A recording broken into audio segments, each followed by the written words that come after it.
Pressure हा घटक शिकणार आहोत. म्हणजे प्रत्यक्ष आपण प्रयोगाच्या माध्यमातून हा प्रयोग शिकणार आहोत. तर जितका युरिया आहे का नाही, आज सुरुवातीला काय केले आपण, फक्त 1 कप घेतलाय. 1 कप घेतल्यानंतर प्रेशर मध्ये काय फरक पडतो आणि जास्त कप घेतल्यानंतर काय फरक पडतो हे आपण शिकणार आहोत.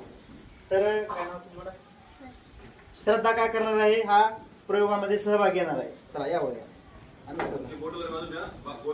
हा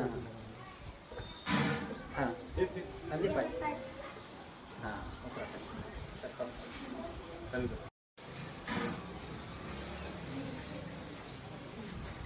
हे पहा, 1 कप होता. एका कपावर तिचा काय झालेला आहे, दाब जास्त आहे. त्याच्यामुळे काय झालेला आहे, कप काय झालेला आहे, चेपलेला आहे. तर आता आपण बघू, थोडे जास्त कप ठेवू, काय होते बघू.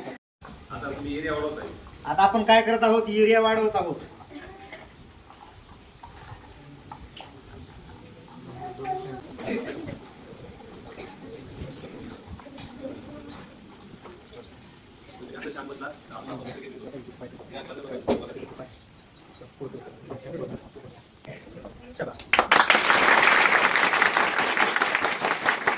काय केलेलं आहे, एरिया वाढवलेला आहे. त्याच्यामुळे काय झालेलं आहे, प्रेशर हे समभागावर पडलेलं आहे. त्याच्यामुळे ग्लास जशाला तसे येतं कप आहे का नाही, कुठलाही ग्लासावर भार पडलेला नाही, कारण सगळ्या ग्लासावर सम प्रमाणात भार पडलेला आहे. त्याच्यामुळे कुठलाही ग्लास आपला काय झालेला नाही, चेपलेला नाही. लक्षात. हा काय आहे, दाबाचा प्रत्यक्ष आपण प्रयोग पाहिलेला आहे.